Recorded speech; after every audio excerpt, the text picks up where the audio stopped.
the trade deal seems to be going nowhere because of this hypocrisy.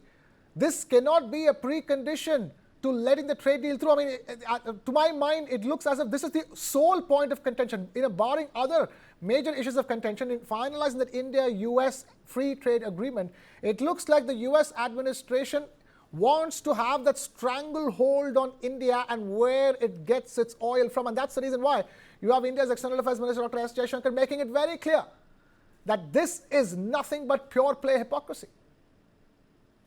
Thank you very much, sir. Always a pleasure, a privilege to be with you, and of course to have Ambassador Dasgupta and of course Professor Swaran Singh. They are brilliant in whatever they say, and I learn from them and from you in particular. What an amazing channel. I'm in New York at the moment. It's 10 o'clock in the morning and it's 8 degrees Celsius. There's a chance of rain. That's the Mausam ka hisab.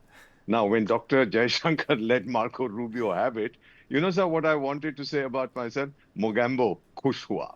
When I heard him put it across bluntly that, look, Tiger, this is not docile India. This is Bharat Bahadur. And we will make our own decision. Now, you mentioned something very interesting. The two companies, Reliance and the Indian PSU, have said, we will abide by international sanctions. So are American sanctions international sanctions? I didn't know that the United Nations has sanctioned Russian oil companies. Those are international sanctions. No, I'm not being facetious. Okay. Basically, these guys are saying, let the United Nations come out with sanctions, we'll abide by them. Till then, America is not the world. They might think they are, but they are not. This is the message that we are giving. I don't know if we'll reduce our purchases. These two companies, they'll have to find some other sources. Our purchases are already down by 10% this year. So there has been an impact.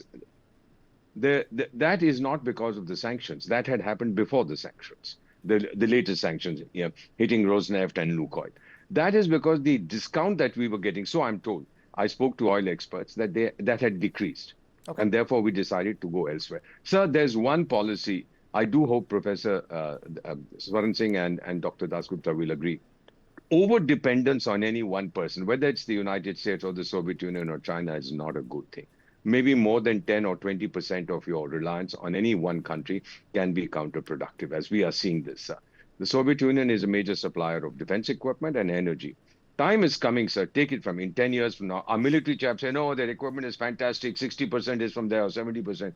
The time is coming, it will be down to 20% as Atmanirbhar Bharat gets off the ground and becomes much stronger. Okay. You cannot depend on anybody, a country like India. Therefore, if the Americans want to hit us, Jaishankar has told them, there's the Twin Towers, which no longer exist, but there's a Freedom Tower in New York. Go climb it and jump off without a parachute. Blunt words, I believe they'll hit home, sir.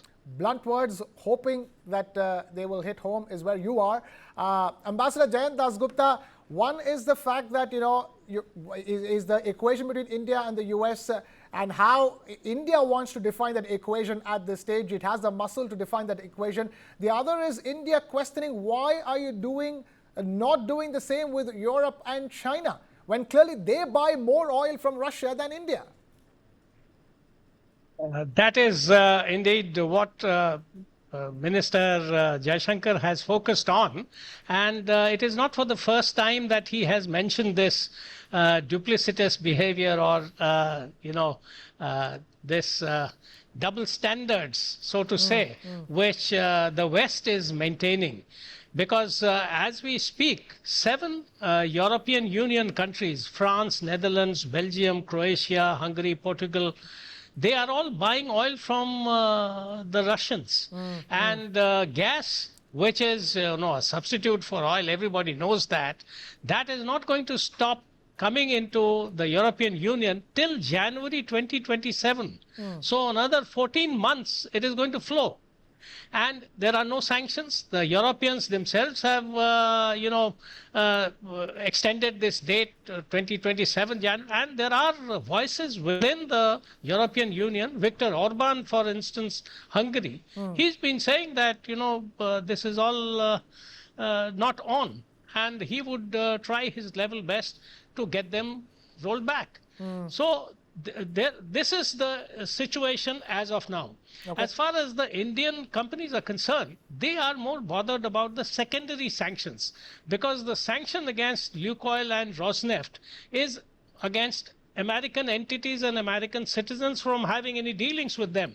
But the secondary sanctions means that other country entities, if they buy from these two companies, then the US commercial market and the financial market will probably be closed off for them. And that is the deterrent.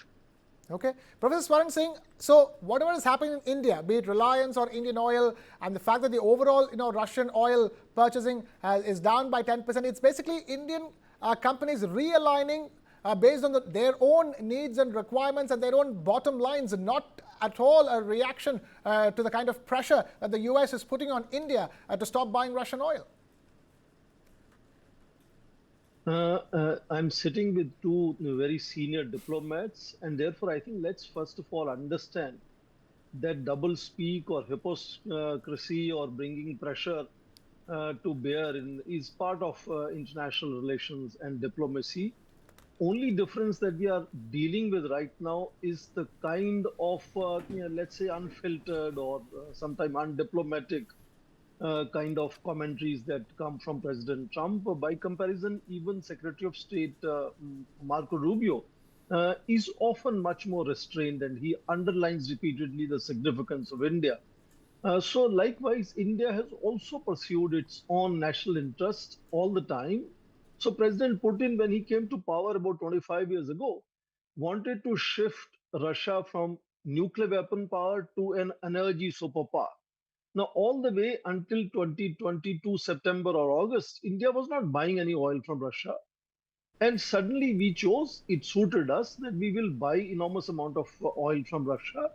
And now again, following India's national interest and equations that we have with other major powers, including the United States, we are underlining diversification. Okay. So imports from United States have increased gradually in last 8 months, reaching today 500,000 barrels per day. Okay. Which is part of the balancing between various powers. And I think it is part of that exercise of ensuring that the supply lines remain very reliable. Okay. And I agree with the Master Bora, over-reliance on any single country, whether United States or Russia, cannot be sustained beyond a point. And therefore, certain, I think, course correction was already